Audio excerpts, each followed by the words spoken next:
Assalamualaikum warahmatullahi wabarakatuh. Saya Siti Fatima dari Prodi PAUD semester 1 Institut Agama Islam Tebo. Saya akan memenuhi tugas mata kuliah Pendidikan Pancasila dan Kewarganegaraan dengan dosen pengampu Adwet Hendra Harrison MSI. Baiklah, di sini saya akan mempresentasikan materi yang berjudul Hukum dan Hak Asasi Manusia. Pertama ada hukum.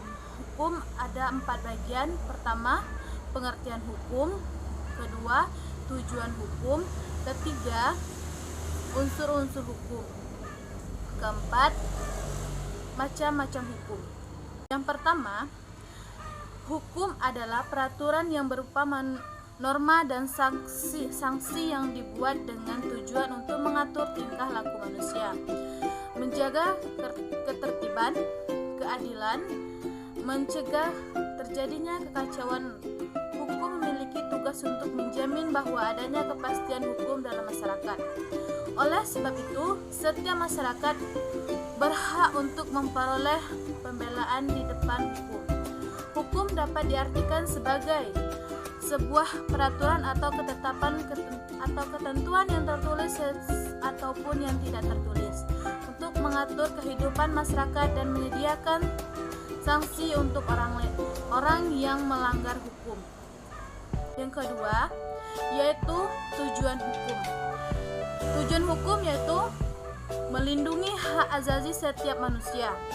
Yang pertama, menciptakan kesejahteraan, ketentraman, kenyamanan dalam kehidupan. Yang kedua yaitu menciptakan rasa keadilan bagi seluruh masyarakat tanpa mengenal kasta. Yang ketiga yaitu menjadi petunjuk dalam pergaulan bagi setiap anggota masyarakat. Yang keempat, menjaga agar tidak terjadi perbuatan main hakim sendiri dalam pergaulan masyarakat. Yang kelima yaitu kedamaian hidup manusia. Yang keenam, menyelenggarakan keadilan. Yang ketujuh, mewujudkan sila keadilan sosial bagi seluruh rakyat Indonesia. Adapun yang ketiga, unsur-unsur hukum.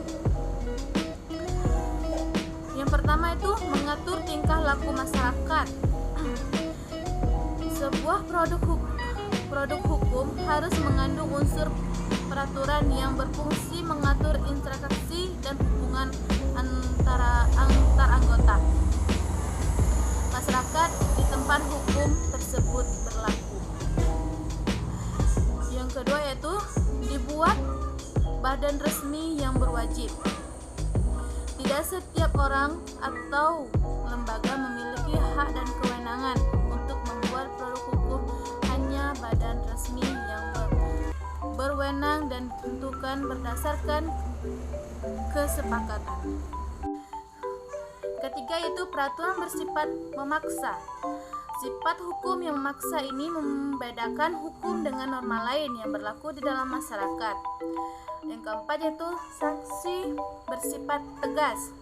Unsur terakhir dalam produk hukum adalah adanya sanksi yang tegas. Sanksi ini diatur dalam perundang-undangan atau produk hukum lainnya setelah disepakati bersama.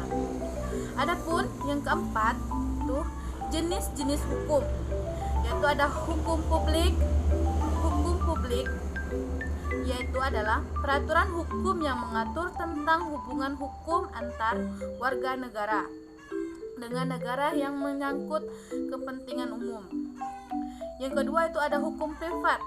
Hukum privat merupakan hubungan yang mengatur hubungan antar sesama manusia, antara satu orang dengan orang yang lainnya.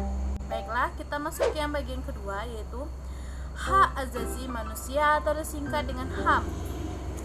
1. Pengertian hak asasi manusia. HAM adalah hak-hak dasar manusia yang dimiliki sejak berada dalam kandungan dan setelah lahir ke dunia, disebut kodrat, yang berlaku secara universal dan diakui oleh semua orang.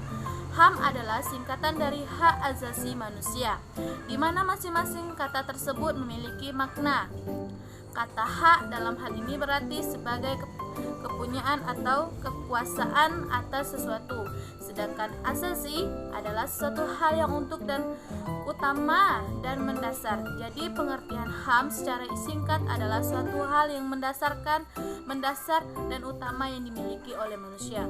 Yang kedua yaitu macam-macam dan pelanggaran HAM.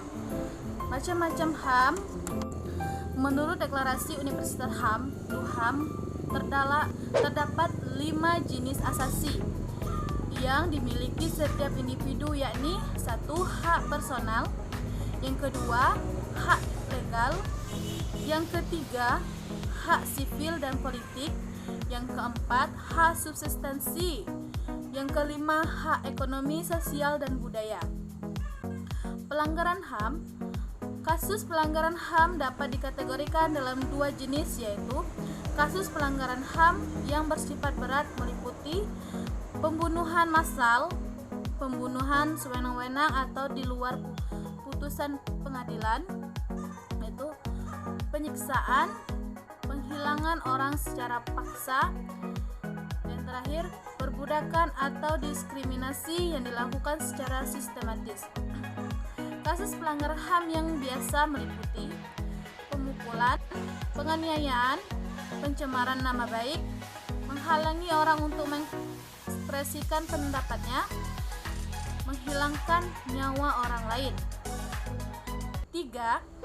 Ciri-ciri pokok hakikat HAM.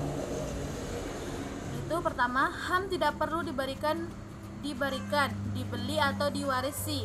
HAM adalah bagian dari manusia secara otomatis. Yang kedua, HAM berlaku untuk semua orang tanpa mengandung jenis kelamin, ras, agama, etnis, pandangan politik, atau asal-usul sosial dan bangsa. Yang ketiga, HAM tidak bisa dilanggar. Tidak seorang pun mempunyai hak untuk membatasi atau melanggar hak orang lain. Orang tetap mempunyai HAM walaupun sebuah negara membuat hukum yang tidak melindungi atau melanggar HAM.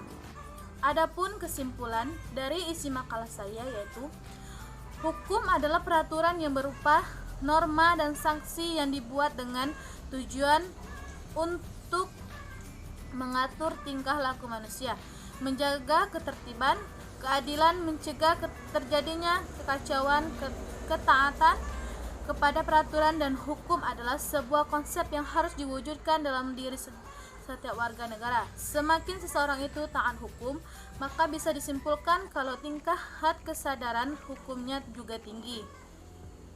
HAM adalah hak-hak dasar manusia yang dimiliki sejak berada dalam kandungan dan saat lahir ke dunia. Kodrat yang berlaku secara universal dan diakui oleh semua orang. HAM dapat dimaknai sebagai hak-hak yang dimiliki seseorang karena keberadaannya sebagai manusia. Hak-hak ini bersumber dari pemikiran moral manusia dan diperlukan untuk menjaga harkat dan martabat suatu individu sebagai seorang manusia.